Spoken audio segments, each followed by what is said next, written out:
Capítulo 7. Acabar una relación. Sé inteligentemente egoísta. Dalai Lama. Cuida el final como cuidas el principio y no cosecharás el fracaso. Lao Tse. Ninguna relación es perfecta porque las personas son imperfectas. Un mantenimiento cuidadoso es la clave de cualquier relación duradera, tal como vimos en el capítulo anterior.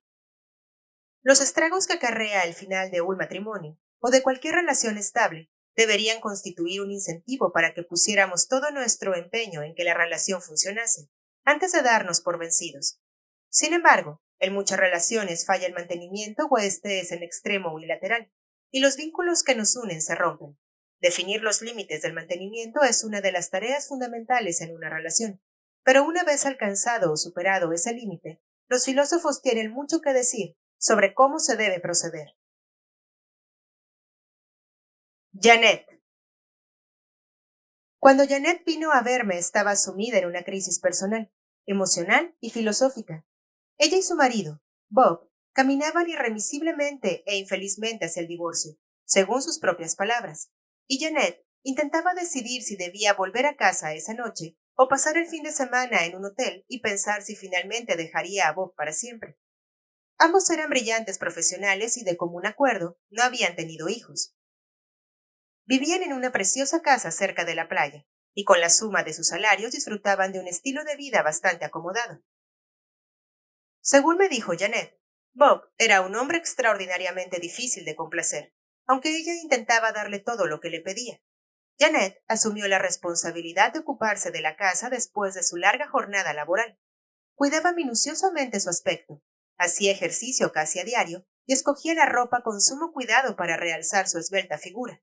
Siempre que había un conflicto, por pequeño que fuera, ella era la que cedía. Cuando lo que más le apetecía a Janet eran unas vacaciones en Italia, Bob prefirió irse 2 semanas a la playa en Barbados, y fue Janet quien hizo todos los preparativos para el viaje. Cuando se le presentó la oportunidad de un ascenso que significaba trasladarse a otra ciudad, la dejó escapar porque Bob no quería mudarse. Si a ella le apetecía ir a cenar a un restaurante japonés y él tenía ganas de comida italiana, iban a un italiano. Pero cuanto más daba Janet de sí misma, más crítico se volvía Bob. Cuanto más hacía por él, menos valorada se sentía, y notaba que su matrimonio se iba a pique. Bob se quejó de que no había nada que hacer en Barbados. Criticó su falta de ambición con respecto a su carrera. No le gustó su nuevo corte de pelo y le parecía que la nueva asistenta que Janet había contratado no planchaba bien las camisas. Daba la impresión de que Janet no hacía nada a derechas. Aún así, Janet no estaba segura de cuál sería su próximo paso. ¿Dejaría a Bob? Mientras se acercaba al final de su historia, Janet me contó que su primer matrimonio había fracasado, y le inquietaba el hecho de no haberse esforzado más para salvar la relación. Ahora estaba involucrada en otra relación infeliz, temerosa del estigma de haber vuelto a fracasar en el matrimonio. No quería ser una perdedora por partida doble, y se prometió a sí misma no cometer 2 veces el mismo error. Janet había acudido a terapia más o menos en la época de su primer divorcio, y también cuando las cosas empezaron a ir mal con Bob. Y aunque ahora comprendía la importancia que la relación con su padre había tenido en su primer matrimonio, no sabía qué hacer con Bob. El último psiquiatra que había visitado le había recetado un antidepresivo, pero no dio muestras de cambiarle el humor y dejó de tomarlo cuando se le acabó el primer frasco. Durante una breve temporada, Janet y Bob, incluso, fueron juntos a un consejero matrimonial. El consejero le sugirió ciertas técnicas nuevas de comunicación y negociación, pero Bob empezó a reírse de la idea en cuanto salió por la puerta del despacho. Janet no creía que hubiera ningún problema de entendimiento entre ambos, pero estaba dispuesta a intentar cualquier cosa. Bob se había negado a volver después de las primeras sesiones, diciendo que no era más que una pérdida de tiempo y de dinero. Janet sentía que la orientación psiquiátrica tradicional no le había sido de ayuda después de su divorcio. Tampoco le estaba sirviendo de nada en su actual situación. Así pues, cuando me oyó hablar por la radio sobre el asesoramiento filosófico, me llamó al instante desde el teléfono del coche para pedirme hora. Esa misma tarde tuvimos nuestra primera conversación sobre si debía dejar o no a Bob. Sabía que se encontraba en una situación de crisis, pero no veía el modo de salir de ella. Antes de aceptar a alguien, Evalúo si son buenos candidatos para mi terapia. El caso de Janet era muy apropiado para una terapia filosófica. Estaba preocupada, pero aún conservaba la calma. Le iba bien en su trabajo, dormía bien por las noches y cumplía como de costumbre con el montón de obligaciones diarias. La gente que sufre graves perturbaciones o disfunciones en su vida cotidiana puede necesitar un médico o un psiquiatra y medicarse de forma transitoria antes de acudir a un consejero filosófico. El egoísmo como virtud. Lo primero que tratamos con Janet fueron las ideas de Ayn Rand sobre las virtudes del interés propio. Aunque Janet nunca había leído Atlas Shrugged, estaba de acuerdo en que ahora estaba descuidando su propio interés hasta el punto de salir perjudicada. Y aunque se enorgullecía de su naturaleza altruista, aceptaba la idea de Rand de que no puedes ayudar a los demás a menos que estés seguro de ti mismo. Si Janet decidía que había hecho todo lo posible por ese matrimonio, pero Bob no había reaccionado, y lo más probable es que no fuese a reaccionar, Rand diría que tenía la obligación de preservarse y protegerse cortando la relación. Cuando una inversión sentimental no reporta beneficios, y en realidad requiere contribuciones cada vez mayores, Rand defiende acabar con las pérdidas mientras aún queda algo para invertir en otra cosa. Juro, por mi vida y el amor que siento por ella, que nunca viviré para otro hombre, ni pediré a otro hombre que viva para mí. Ayn Rand. Se suele asociar a Rand con el liberalismo y se la conoce por valorar el racionalismo y el intelecto, pero no es la única que defiende la moralidad del interés propio. Como dice el Dalai Lama, sé inteligentemente egoísta. La tradición mahayana del budismo sostiene que todo el mundo debe alcanzar la iluminación, y cuando la consigues, debes volver atrás para ayudar a otros a lograrla. Cuando el egoísmo nace de un inteligente interés propio, es una fuerza constructiva. Cuando nace de la vanidad, del egocentrismo o el narcisismo, es destructiva. Janet comprendió estas ideas a la perfección. Como empresaria, conocía muy bien el valor de la lógica y el razonamiento lúcido, pero también el poder de la intuición. Se dio cuenta de que podía reaccionar ante los problemas de su matrimonio, bien por la vía intelectual, bien por la vía instintiva, y posiblemente llegaría a la misma conclusión por cualquiera de los dos métodos. Aunque no impongo mis puntos de vista a mis clientes, mi trabajo es defender su propio interés. A Janet se le había escapado un componente en todas sus anteriores experiencias terapéuticas. No quería que le dijeran qué tenía que hacer, pero quería una guía para llevar a cabo acciones concretas, no una pizarra en blanco, ni una pared que le respondiera. Eso es interesante. Continúe. Como mediador, le recomendé que profundizara y trabajara desde una óptica filosófica en la resolución de los temas pendientes con su padre y su primer marido. Me parecía que se arriesgaba a repetir el mismo modelo en otra relación si no se libraba del fardo psicológico que arrastraba. Si suele reflexionar sobre su vida o trabajar con un consejero filosófico, uno debería fijarse en lo que pierde y lo que permanece. Para Janet, eso suponía darse cuenta de que estaba perdiendo capacidad de resolución interpersonal en ciertos aspectos de su vida, y necesitaba asentar en su propia mente relaciones pasadas y estériles. De este modo, conseguiría liberarse para descubrir quién era ella, y esa persona de verdad podría hacerse valer en una futura y fructífera relación. Necesitaba representar un triunfo actual en su búsqueda de la plenitud, en lugar de volver a representar un pasado fallido. Al igual que muchos de mis clientes, a Janet le reconfortó saber que no estaba sola en su línea de pensamiento. Cada vez estaba más incómoda poniendo tanto de su parte en ese matrimonio y recibiendo tan poco, salvo reproches e infelicidad. Aunque aún no estaba segura de haber llegado al límite, estaba de acuerdo en que en algún lugar existe una línea en la arena que separa el egoísmo constructivo de la generosidad destructiva, y le encanta que algunos de los grandes pensadores de nuestra época hubieran llegado a las mismas conclusiones. Solo asesoré a Janet durante una sesión, aunque es normal que los consejeros filosóficos concierten varias visitas. A la mayoría de mis clientes les basta una terapia corta, que se extiende por un periodo mínimo de 3 meses y máximo de 6. Algunas personas, como Janet, necesitan ayuda en una crisis concreta y también necesitan afrontar antiguos problemas. El proceso PEACE. A continuación, definimos el caso de Janet en términos del proceso PEACE. Primero, el problema. Al enfrentarse al fracaso de su matrimonio, Janet tenía que decidir si regresar a casa aquella noche e intentar hacer bien las cosas con su exigente marido, o irse a un hotel durante el fin de semana y pasar el tiempo reflexionando por su cuenta. Segundo, emociones. Janet sentía frustración, desesperación y rabia ante la perspectiva de volver a casa. Sabía que no podía complacer realmente a Bob aunque lo intentase con todas sus fuerzas, y le resultaba difícil conciliar su éxito profesional con su fracaso matrimonial. Además, Janet sentía miedo y desesperación ante la perspectiva de irse a un hotel. Esto podía indicar el principio del fin de su segundo matrimonio. Su primer matrimonio ya había fracasado por razones parecidas. No quería que le marcase el estigma de ser incapaz de conservar un matrimonio. Tercero, análisis. En su conversación conmigo, Janet explicó que sus padres, y en particular su padre, del que nunca había recibido ni aprobación ni reconocimiento, la infravaloraban. En consecuencia, creía que no merecía el amor de su padre, y de niña suponía que esa falta de amor se debía a una tremenda deficiencia por su parte. Mi colega, Pierre Grimes, llama patólogos a esta especie de falsa creencia sobre uno mismo, creencia que infecta la capacidad de triunfar, y en su lugar convierte el propio fracaso en algo autosatisfactorio. El fatólogos de Janet, no merezco el amor de mi padre, se tradujo en sus sucesivos matrimonios en no merezco el amor de mi marido.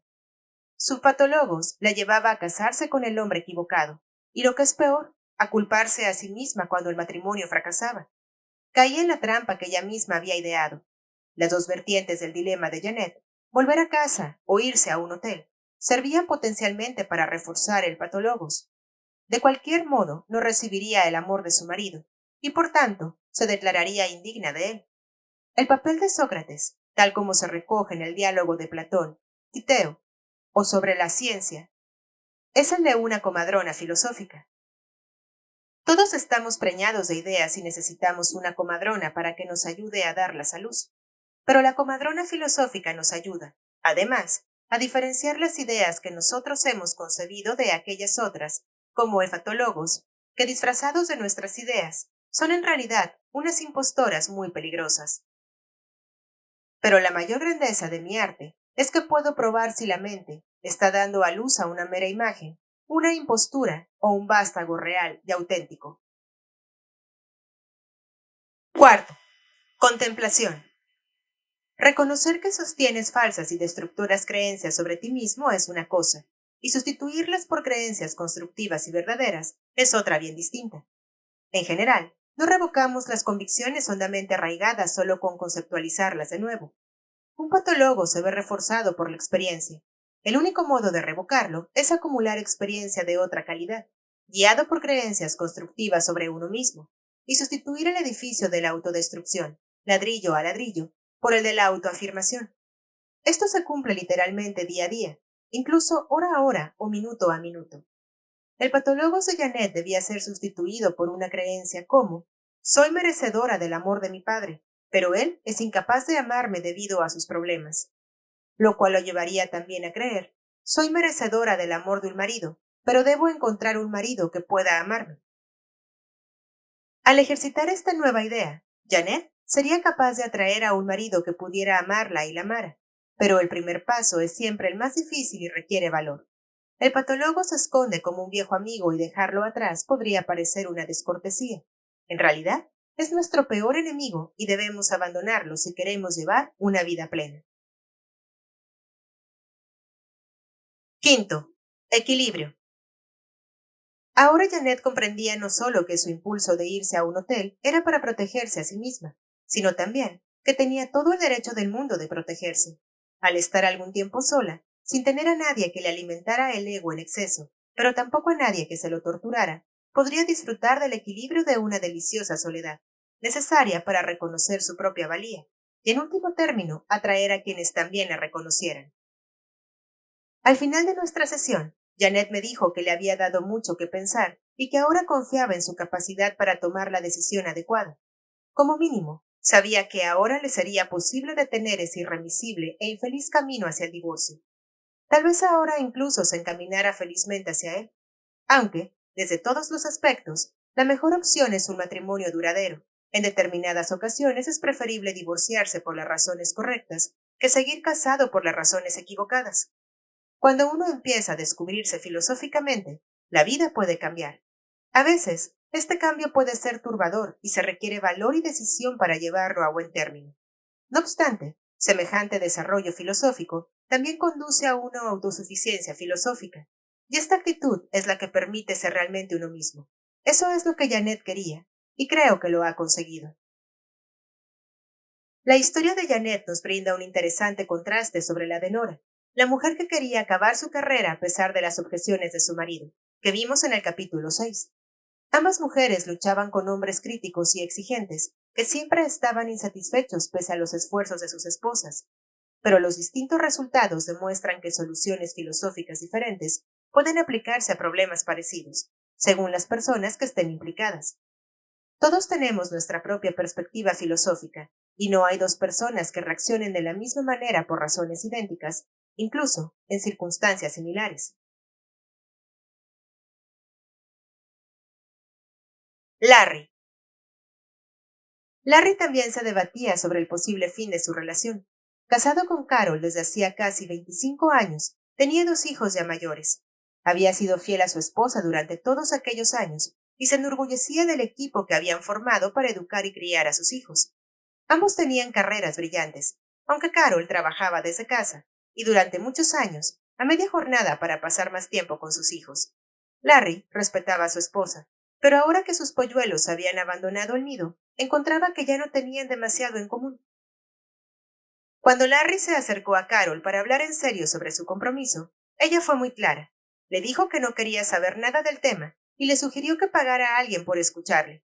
Uno de los motivos más importantes por los que se tiene una relación sentimental es para participar en un continuo diálogo, de modo que la respuesta de Carol demostraba que este elemento clave de su relación se había roto.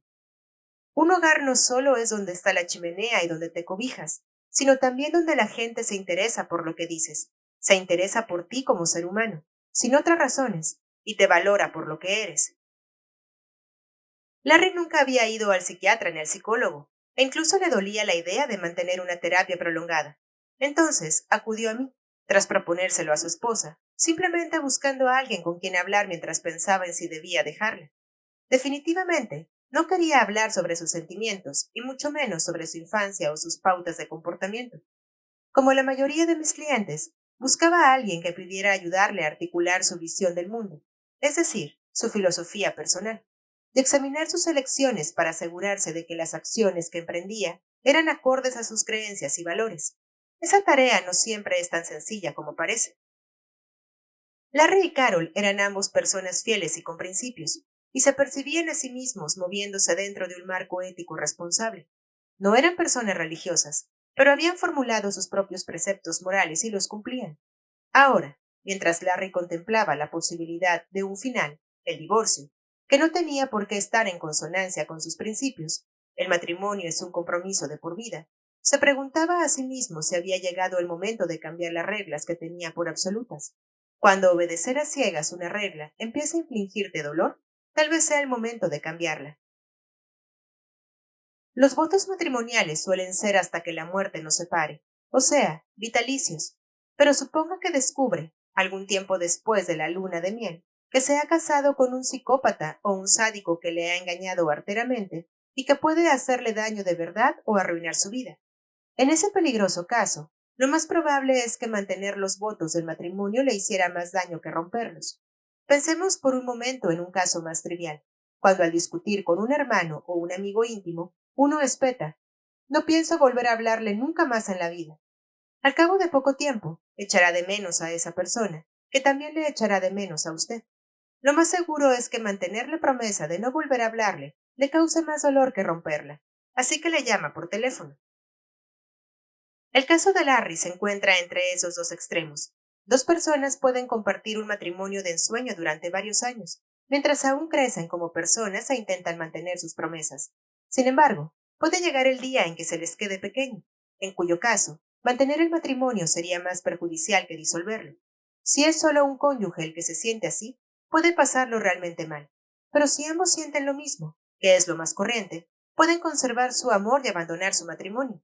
Creo que esto es lo que Larry y su esposa querían conseguir. Deber. Kant piensa que el deber moral debe cumplirse para uno mismo y que la moralidad procede de la razón. Al igual que Kant, Larry era un moralista, por lo que las ideas de Kant venían a Larry como anillo al dedo. Kant escribió sobre ciertos deberes perfectos que tienen los humanos y su lista de acciones que no hay que hacer nunca, por ejemplo, mentir o matar. Se parece a los 10 mandamientos. También habla de los deberes imperfectos que tenemos, uno de los cuales es mejorarnos a nosotros mismos. A diferencia de los deberes perfectos, que son universales, los deberes imperfectos son situacionales. Aplicados al caso de Larry, podría significar que, aunque el matrimonio, una obligación mutua, es un compromiso formal que no debe ser quebrantado, si ese sentimiento de obligación mutua ha cesado, tal vez seguir casados no beneficiaría a Larry ni a su esposa. Así pues, se quebrantaría el deber imperfecto por el cual ambos sostenían que mejorarse a sí mismos.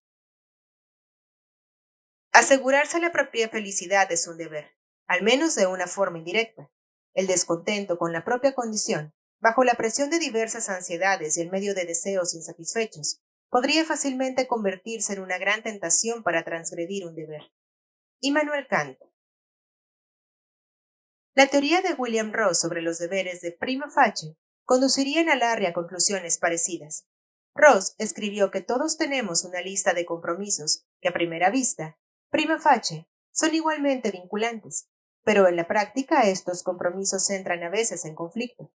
Ross sostiene que diferentes situaciones exigen prioridades distintas y que cada caso debe decidirse en función de sus propias premisas. En este sentido, mientras sus niños eran pequeños, el principal compromiso de Larry había sido para con ellos y había mantenido su matrimonio para apoyarlos en el terreno emocional. Sin embargo, ahora que la situación había cambiado, sus hijos habían crecido. Su primera obligación era la de apoyar su crecimiento emocional, poniendo fin a su matrimonio.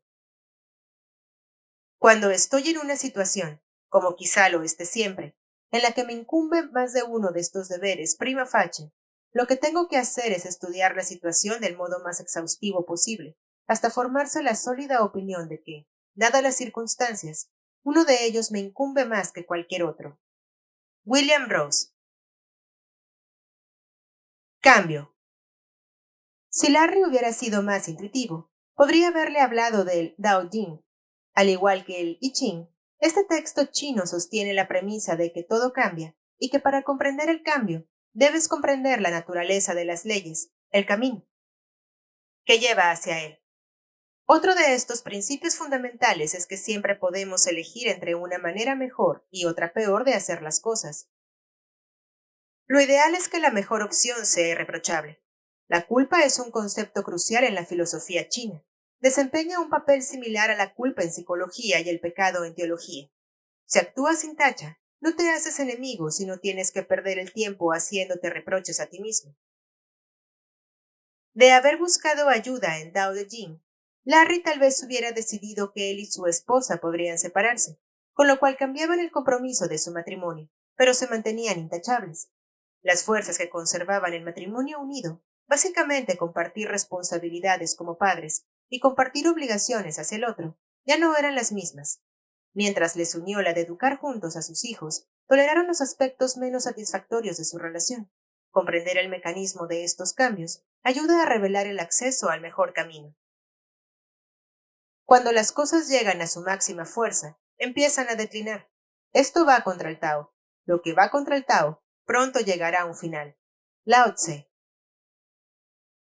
Sabía que Larry estaba muy acostumbrado a un enfoque estrictamente lógico para el que el Tao le causara algún efecto. Ahora bien, si hubiera prestado atención a Kant o a Lao Tse, podía haber llegado a la misma conclusión. Según su fuerte sentido del deber, Larry sentía que aún tenía una obligación hacia su esposa y su matrimonio. Pero con sus hijos ya mayores, sentía que también tenía una obligación hacia sí mismo, y decidió interrumpir su estancado matrimonio para buscar su crecimiento personal. La ética de Kant y Ross justificaban esta elección. Larry estuvo en paz con su decisión una vez tuvo claro que estaba actuando conforme a sus principios. Carmen. Carmen no tuvo oportunidad de plantearse romper su matrimonio. Después de 25 años de casados y sacar a 4 hijos adelante, su marido la dejó por otra mujer. Carmen acudió a un grupo de asesoramiento filosófico feminista, dirigido por una de mis colegas, Vaughan Ferry, con la intención de ayudar a un cliente a eliminar lo intolerable, reducir el dolor, satisfacer una necesidad, actualizar un sueño. En palabras del filósofo Neil Nottings, Ferry divide la labor filosófica en 4 fases. La primera consiste en que el cliente cuente su historia con sus propias palabras y el consejero valore si es necesario buscar otro tipo de ayuda. Así pues, Carmen empezó a relatar su historia. Cuando su marido la dejó, descubrió que él mantenía otra relación desde hacía tiempo. Poco antes, Carmen había tomado la dolorosa decisión de llevar a su hijo discapacitado a un colegio especial. Estos 2 tremendos cambios le hacían sentir que había fracasado como esposa y como madre, las 2 vocaciones a las que había dedicado su vida. Decía que había llorado durante una semana entera y no había ido ni a la iglesia. No había consultado a un abogado, aunque su esposo sí, pero Carmen confiaba en que su esposo seguramente velaría por ella. Antes de unirse al grupo, Carmen había consultado a un psiquiatra, que le diagnosticó una depresión química y le recetó Prozac. A instancias de su consejera filosófica, Carmen empezó por acudir a un abogado. Ya estaba preparada para unirse al grupo y empezar la segunda etapa, definir sus creencias fundamentales sobre la vida, la feminidad y la virtud femenina. En la filosofía personal de Carmen, las mujeres buenas lo sacrificaban todo por sus familias. Capaz de pensar con más claridad, una vez que el Prozac la sacó del límite de su depresión e inspirada por los primeros deberes que le encomendó el abogado, calcular el valor económico de su trabajo como enfermera, institutriz, cocinera y ama de casa durante los últimos 25 años, Carmen pasó fácilmente a la tercera fase de Fury, que suponía examinar su filosofía básica en busca de contradicciones y creencias irracionales. Carmen llegó a comprender que su trabajo como madre, el trabajo al que se había dedicado con exclusión de todos los demás, estaba infravalorado por su esposo. Se dio cuenta, con tristeza, de que su confianza en que su marido no la dejaría en una situación difícil no era lógica, en especial dado el tiempo que llevaba manteniendo una relación con otra mujer. Decidió luchar por sus derechos en el divorcio, pues el fin de la relación parecía inevitable. También se percató de que aunque el sacrificio personal es en realidad una virtud, no bastaba para edificar una vida buena, y se dedicó a descubrir qué otros componentes podía haber. La cuarta etapa de Fury implica articular la propia filosofía recién redefinida. Además del sacrificio personal, Carmen ahora incluía la autonomía como una virtud necesaria. Encontró más testimonios de ello en la creciente autosuficiencia de su hijo en el colegio especial, algo que no había conseguido en su hogar. También comprendió que cada persona tiene sus propias ideas sobre la vida virtuosa, sobre el amor y la felicidad, y llegó a la conclusión de que aunque creía que desde el punto de vista moral su marido hacía mal en romper el matrimonio, éste podía perfectamente creer que hacía bien en buscar su propia felicidad con otra relación. Esta idea la hizo volver a conectar con sus otros hijos, con quienes había sido incapaz de enfrentarse desde que su marido la había dejado, resistiéndose a pedirles que eligieran con quién querían ir. Y lo que es más importante, el hecho de reconocer la validez de puntos de vista diversos permitió a Carmen cambiar su opinión de que su vida era un fracaso.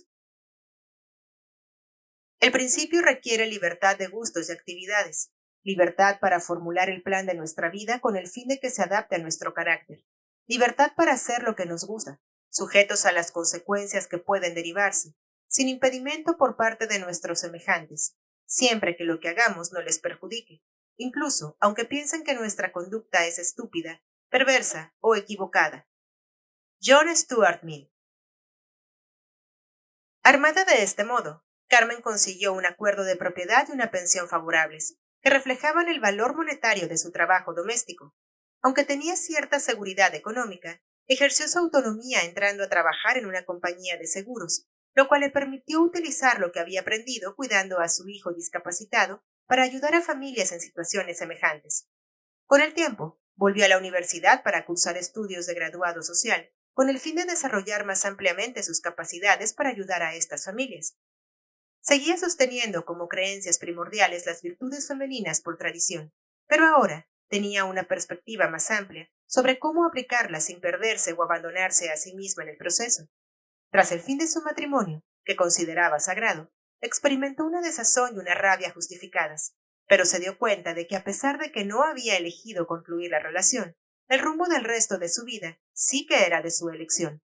Se negó a regodearse en las emociones suscitadas por una situación que no podía cambiar, y en vez de ello, se centró en el momento presente y en cómo sacarle el máximo partido.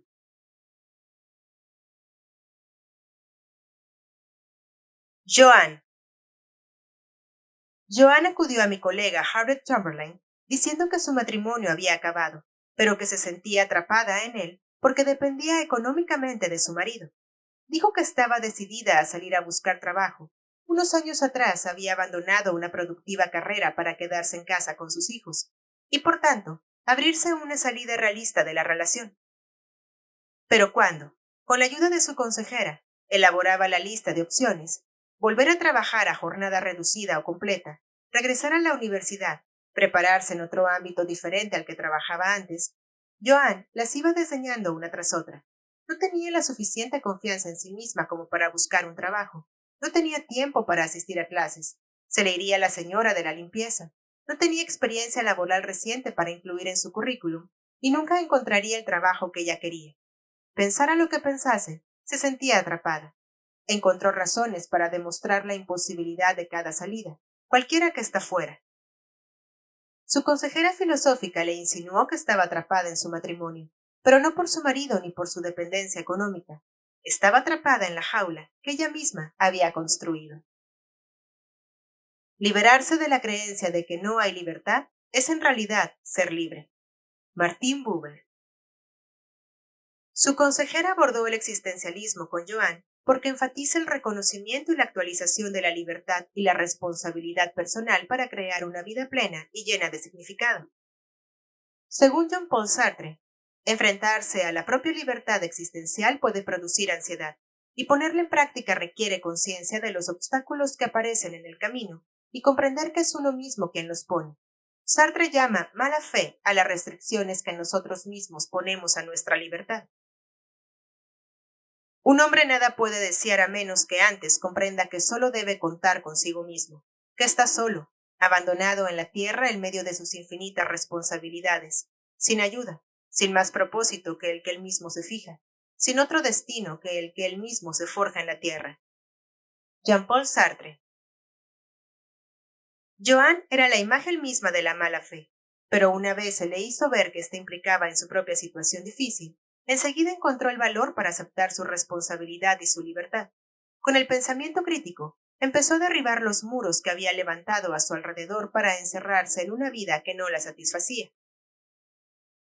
Mientras procedía a la demolición, se dio cuenta de que prepararse para volver a trabajar, aunque negara cualquier posible salida para llevar a cabo su plan, le servía para pensar que seguir con su matrimonio era un mal necesario y no una elección. A su vez, eso le hacía negar la responsabilidad que ella tenía con respecto a su propia infelicidad. Finalmente, Joan admitió que en realidad no deseaba volver a trabajar y que por esta razón quería seguir adelante con su matrimonio. Una vez se percató de que su única opción era quedarse, tuvo una renovada sensación de control sobre su propia vida. Eso le permitió ver que nunca había perdido la autoestima y la confianza en sí misma, de lo cual se quejaba a su consejera. Había renunciado a ellas y podía recuperarlas. Joan empezó a tomar una parte más activa en la relación, reconociendo sus responsabilidades hacia ella y también las obligaciones. Al cargar con su propia responsabilidad, alivió de algunas cargas a su marido, y ahora le parecía que le sacaba más provecho a la relación. No solo había hecho las paces con el propósito de continuar un matrimonio imperfecto, porque había decidido hacerlo por su propia voluntad, sino que el matrimonio mejoró hasta el punto de volver a valorarlo. He incluido este caso en un capítulo que versa sobre el fin de las relaciones, aun cuando al final el matrimonio no se disolvió, para demostrar que una relación aparentemente herida de muerte puede resucitar. Es cierto que la situación puede ponerse tan fea que no haya vuelta atrás, ni deseo de volver atrás, pero a menudo estamos demasiado dispuestos a declarar que hemos cruzado esa línea. Carl von Clausewitz, el famoso filósofo de la Guerra Occidental, una especie de homólogo de Sun Tzu, escribió la célebre frase: La guerra es una mera continuación de la política, solo que por otros medios. Sería conveniente recordar, mientras uno contempla el fin de una relación, que el divorcio es la mera continuación del matrimonio, solo que por otros medios. Rara vez hay una ruptura rápida y limpia. Reflexione con detenimiento si acabar una relación va a suprimir o al menos mejorar el problema. Y si terminarla es la única manera de hacerlo, o si se está acabando a pesar de sus deseos, encuentra el mejor modo para ello.